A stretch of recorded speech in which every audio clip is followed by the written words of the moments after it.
Hola, estamos en compañía de Agustín Fernández Cisnal, que es el residente de quinto año de cardiología en el Hospital Virgen del Rocío de Sevilla y además es secretario del Comité de Residentes de la Sociedad Española de Cardiología. Hemos acudido a él porque queremos que nos ayude a perfilar una de las partes más importantes de nuestro programa, de nuestro proyecto, que es la dedicada a los jóvenes cardiólogos, a las nuevas generaciones. Y concretamente le hemos pedido que nos ayude a que nos ayude a perfilar los aspectos de formación de nuestros residentes. En todos los puntos de nuestra candidatura hay una mención especial muy significativa hacia las nuevas generaciones de cardiólogos que consideramos el colectivo de nuestra sociedad que más requiere de nuestra atención. Y como no podía ser de otra manera, en el tema de la formación estamos especialmente preocupados. Agustín, como decía anteriormente, es médico residente, está ya en la última etapa de su formación, es muy activo en el Comité de Residentes de la Sociedad Española de Cardiología, del que es secretario, y tiene una dedicación y una preocupación especial a la formación y sobre todo al análisis de la formación. Él, junto con el resto del comité, ha desarrollado una serie de encuestas que creemos que tienen un gran valor y que es muy importante para nosotros poder conocer de primera mano. Yo creo que este comité ha sido muy riguroso y en la elaboración de estas encuestas, con informes correspondientes a los años, corrígeme si me equivoco, 2011 y 2010, y concretamente tenemos un último informe que es muy sustancioso desde el punto de vista de los datos y que ellos han analizado muy bien. Y ahí va el primer punto de esta entrevista. Lo que queremos saber, Agustín, es primero darte las gracias por haber tenido la deferencia de que te podamos entrevistar y luego que nos resumas cuáles son los puntos, en tu opinión, más relevantes de esta encuesta, cómo la habéis hecho y en qué puntos crees que es más relevante. Bueno, muchísimas gracias, Francisco, la verdad que es un placer estar aquí, que hayas contado con los residentes y que hayas contado con el comité y que os intereséis de forma activa en vuestra candidatura por el papel que tienen los residentes en la formación y escuchar a los residentes. En cuanto a la encuesta, Rafa Vidal, que fue el anterior secretario del comité de residentes, hizo dos encuestas en 2010 y 2011, que la verdad que no son comparables a esta porque son comparables en algunos aspectos, pero la metodología no era la misma. Nosotros decidimos repetirla en 2013, llevamos desarrollando la de 2012, porque cuando entramos queríamos saber cómo latían los residentes, cuál era la inquietud de los residentes, cómo se estaba desarrollando la formación en España. La verdad que la hicimos entre mayo y junio de 2013 y obtuvimos aproximadamente un cuarto de los residentes respondieron a la encuesta. No pretendemos que sea una auditoría de la formación en España, que se debe de hacer y que creemos que se debe de hacer, pero nos sirve para conocer las excelencias y las deficiencias del sistema MIRE en cardiología. Y bueno, analizamos varios puntos, voy a ir dando las claves o los datos más importantes de cada uno de los puntos. Analizamos primero los rotatorios, las diferentes etapas de la formación en cardiología. Y bueno, llama la atención, por ejemplo, que un 10% de los residentes no rotan en unidad coronaria.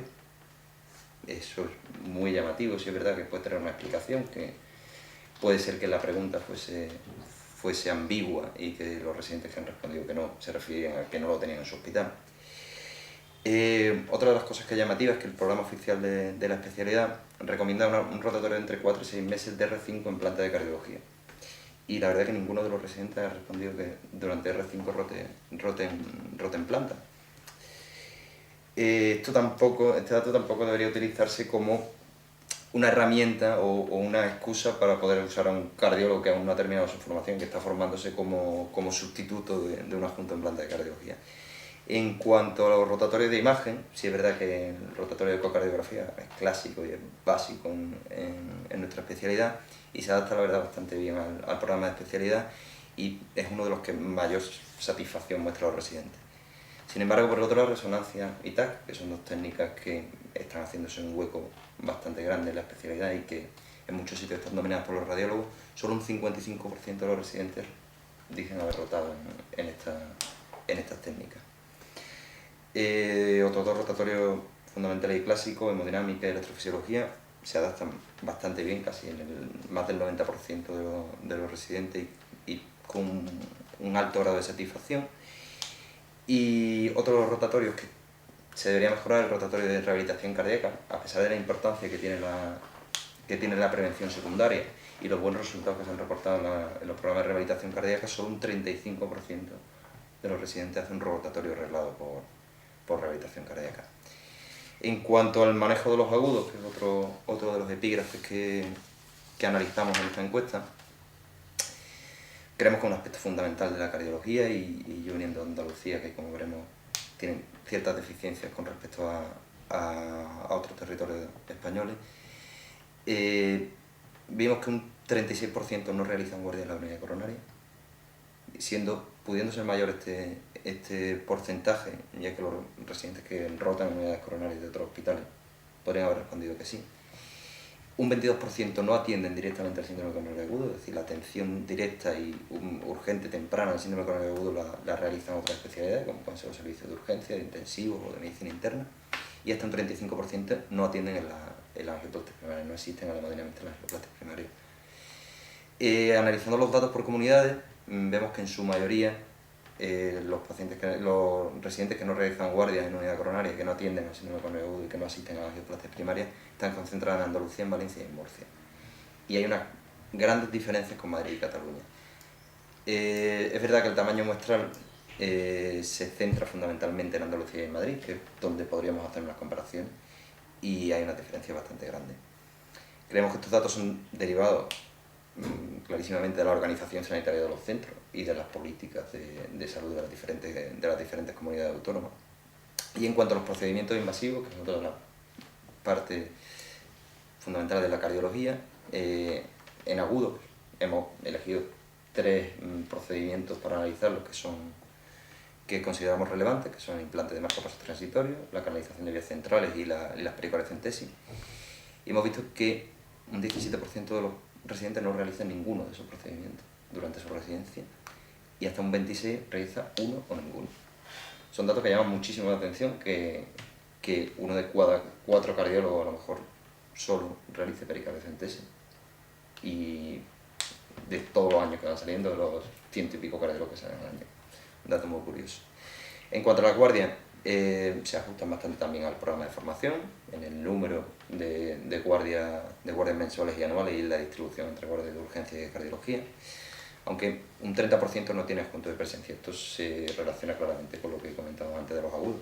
Evidentemente, si no hay unidades coronarias, la organización de los centros puede prescindir, o es más fácil prescindir del adjunto de presencia por motivos económicos, y persisten las mismas diferencias norte-sur que hemos visto antes. En cuanto a la investigación, la mayoría de los hospitales tienen líneas de investigación en desarrollo, desarrollándose con buenos resultados, pero solamente un 42% participa en ella, a pesar de que preguntamos si los residentes tenían interés en la investigación, y el 90% de los residentes declararon que tenían interés en investigar. Habría que analizar los motivos, aunque seguramente se debe a un difícil acceso a esas líneas de investigación o a una falta de motivación de los residentes por no verle un objetivo claro a la investigación, o por que nadie le haya explicado claramente cómo se investiga o cuáles son los objetivos de la investigación.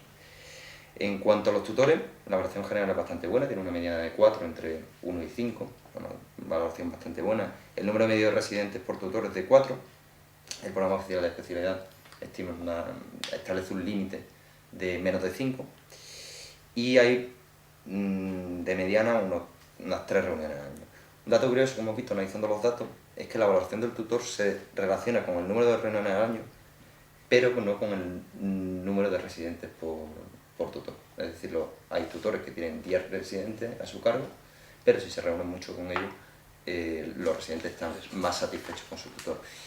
Esto puede reflejar dos cosas: una mayor implicación del tutor, que es lo que yo creo que más determina la satisfacción de los residentes con su tutor, o un sistema institucional de tutoría más desarrollado, que no lo creo, porque en el momento que se obliga y que no hay motivación, la satisfacción sale mal parada. Analizando diferentes aspectos de la tutoría, obtuvimos una satisfacción muy baja en orientación en investigación, en orientación en idiomas, y fundamentalmente la más baja en orientación en cuanto a salidas laborales. Enlazando con esto, en otro de los apartados del trabajo y futuro, vimos que a pesar de la crisis económica que estamos sufriendo, un 77% de los residentes perciben que existen oportunidades laborales una vez finalizada la residencia. Sin embargo, la mayoría de los residentes, más del 90%, manifiesta que estos contratos son precarios, están en condiciones precarias. A pesar de todo lo que hemos expuesto, de todas las deficiencias, vemos que el 96% de los residentes dicen que volverían a elegir la especialidad de cardiología en 2014. Por lo tanto, todavía tenemos esperanza, todavía tenemos motivación, que era lo que comentábamos. Muy bien, pues la verdad es que es un trabajo exhaustivo y un análisis también exhaustivo y desde luego a tener en cuenta. Yo diría que refleja un poco la vida de la cardiología, o sea, se reproduce el global de la cardiología en un sector, que es el sector de los residentes, de una manera bastante aproximada, con una serie de áreas de mejora que, como tú las has contado muy bien, que se centran fundamentalmente en el manejo de los agudos, tanto desde el punto de vista de la presencia en las áreas de agudos como en la instrumentación.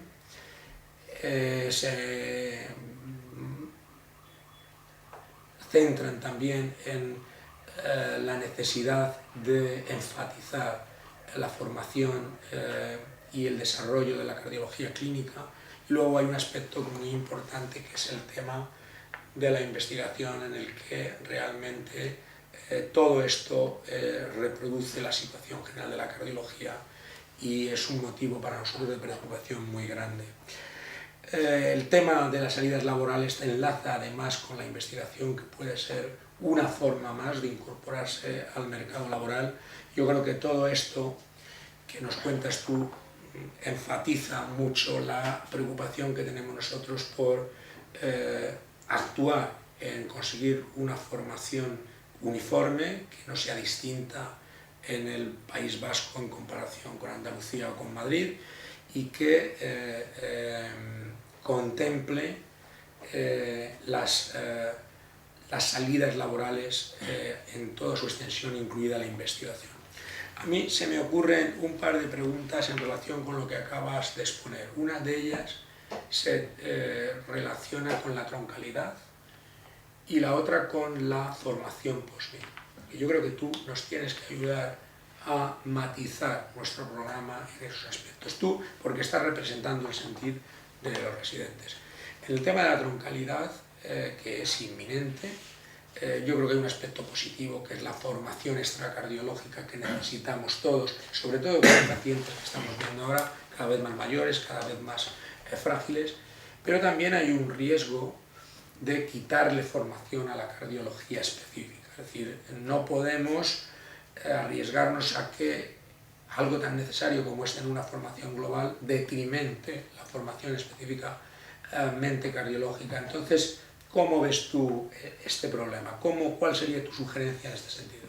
Yo creo que la troncalidad es un tema en el que hay que profundizar, y que antes de ser hemodinamista o electrofisiólogo o cualquier otra especialidad, o especialista en imagen, somos cardiólogos, y antes de cardiólogos somos médicos. Es verdad que las facultades de medicina en muchos de los casos nos forman como médicos teóricos. Las prácticas en medicina no se aprovechan como deberían, y eso lo hemos sufrido todos de reúno en nuestra primera breve de puerta. Y además vemos una diferencia muy clara ahora con los compañeros sudamericanos, que vienen con una formación práctica bastante fuerte. Entonces yo creo que estos 2 años de formación general, de formación en medicina interna, en el caso de la cardiología, son imprescindibles y son parecidos a los que estamos haciendo ahora con el programa actual de especialidad. De R1 estamos rotando por diferentes especialidades médicas, y de R2 fundamentalmente por planta de cardiología, que al fin y al cabo son pacientes de medicina interna. En cuanto al detrimento en la formación de las superespecialidades o del área de capacitación, Bueno, yo creo que en 4 años se puede tener una formación de cardiología general bastante adecuada y de hecho ahora mismo estamos 2 años en formación cardiológica básica o de medicina interna prácticamente y otros 4 en formación de especialidad y pese a ello tenemos que súper especializarnos durante 1 o 2 años más dependiendo dependiendo del área. Entonces yo creo que es una buena forma de hacerlo, que de hecho como se hace en Estados Unidos, como se hace en algunos países de Europa, y que si se orienta bien y si se establecen claramente los objetivos de cada una de las etapas de la troncalidad, se puede mejorar bastante O sea, que tú lo ves en positivo, que quizás crees que hay una oportunidad. Una oportunidad, pero teniendo muy presente el no detrimentar la formación cardiológica. Por supuesto. Has hablado de las áreas de capacitación, subespecialidad, etc. Nosotros estamos muy preocupados por eso, hemos establecido ya conversaciones con el Ministerio de Sanidad para intentar oficializar, tanto desde el punto de vista curricular como desde el punto de vista retributivo, la superespecialización que ya existe en la práctica. Estamos hartos en todos los hospitales de tener becarios con contratos extraños, a veces de manera muy precaria, porque tienen la necesidad y el deseo de superespecializarse.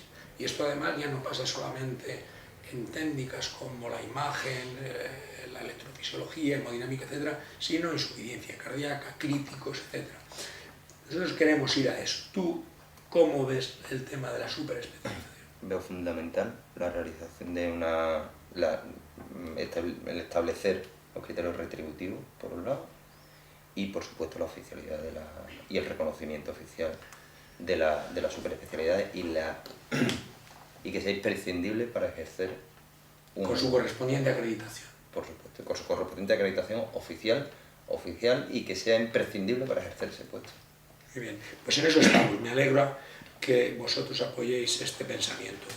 Una cosa que no se puede evitar cuando se habla con los residentes. Desde luego yo llevo muchos años formando residentes y ahora esto está en el candelero. ¿Hay un número excesivo de residentes? ¿No lo hay? ¿Qué pensáis vosotros? Es un tema complicado. No te voy a decir lo que piensan los míos, pero yo sé que lo tienen clarísimo. ¿Qué pensáis vosotros? Es un tema complicado, porque de hecho últimamente se está hablando mucho más de esto, como has dicho, porque hay menos contratos, Por la situación, sí. La gente del paro, por lo tanto decimos hay gente que sobra. Bueno, el número actual de residentes que se forman en España no es aleatorio y se estableció por un comité que hizo un análisis de la necesidad de cardiólogos en España y se hizo en 2003. Ya en 2006 se publicó en la Revista Española de Cardiología un artículo que calculaba un desequilibrio del 14% entre cardiólogos formados y necesidades de cardiólogos en 3 años.